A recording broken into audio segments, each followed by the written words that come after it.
Hey y'all, and welcome back to another video. Today's video we're going to be making a creamy beef gnocchi dish. The first ingredient is Italian sausage. Now my family doesn't really eat pork except for the occasional pepperoni, so I'm going to substitute the Italian sausage for beef, ground beef, Italian seasoning, and some cayenne pepper.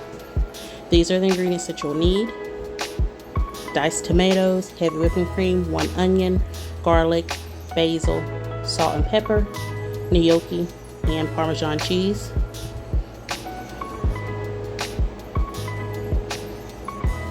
Now, as I mentioned, you don't have to put in the ground beef or the Italian seasoning and cayenne pepper if you're planning on using Italian sausage.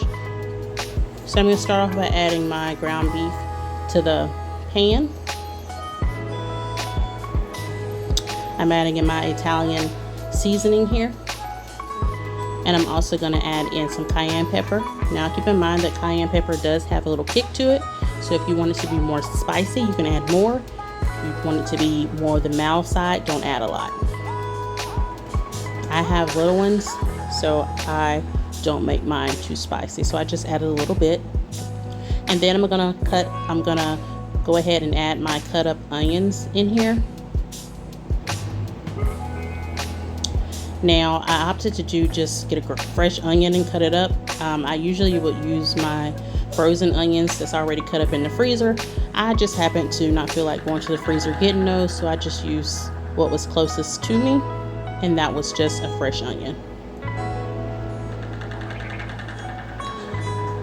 So I'm gonna let that saute for a little bit, and then I'm gonna go and add in some salt and pepper, as well as garlic, minced garlic. Now the recipe calls for fresh garlic cloves. I didn't have any of those.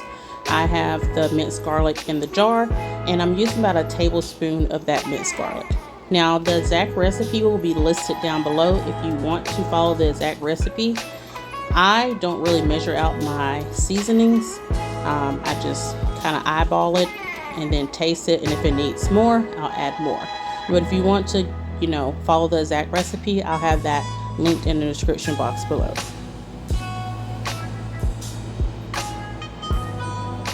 So we're just going to mix all that up, and we're going to put the lid on it and let it cook for a little bit. Well, cook until it's done. And when it's done, we're going to drain the grease from it and put it back in our pot, and we're going to add in our next ingredients.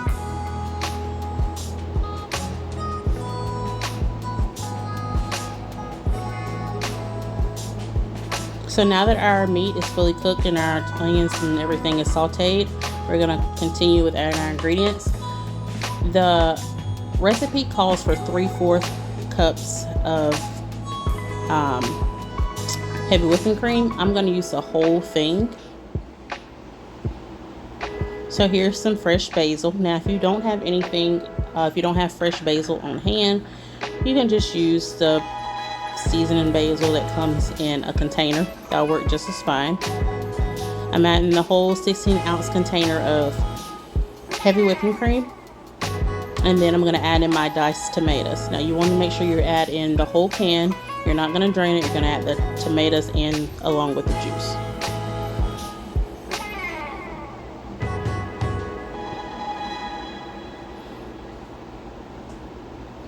So before I add my gnocchi, I want to taste my liquid and make sure it tastes right. I did taste it, and it needed a little bit more salt and pepper, so I did go back and add some more salt and pepper.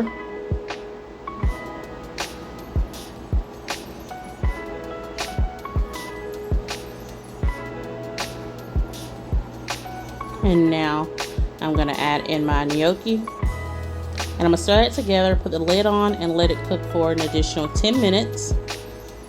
Just to let everything that I added in there simmer and cook together.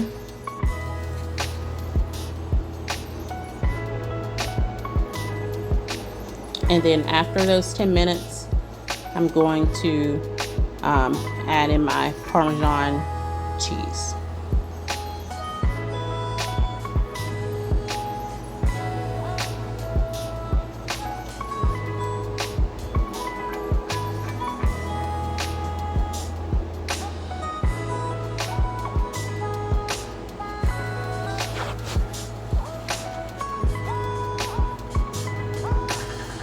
And I didn't measure this out. I just grabbed about a handful, so maybe that's like a cup and a half of Parmesan cheese. And I added it in there, stirred it up, and I let it cook on low medium heat for about an additional 20 to 25 minutes. This is going to thicken up the longer it cooks, and that way you'll know it's done. So when it's still liquidy like this, it's not done. It should have thickened up. So y'all, this was very good. I didn't get a clip. I forgot to get a clip right when it was done, but I did manage to get a clip after I served everyone. And it's about halfway gone, but this is what it looks like.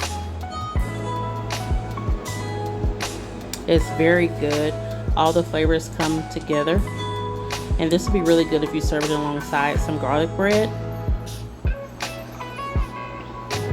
But here's my bowl. Everyone enjoyed it. If you make this recipe, let me know in the comment sections below. And as always, thanks for watching. Bye.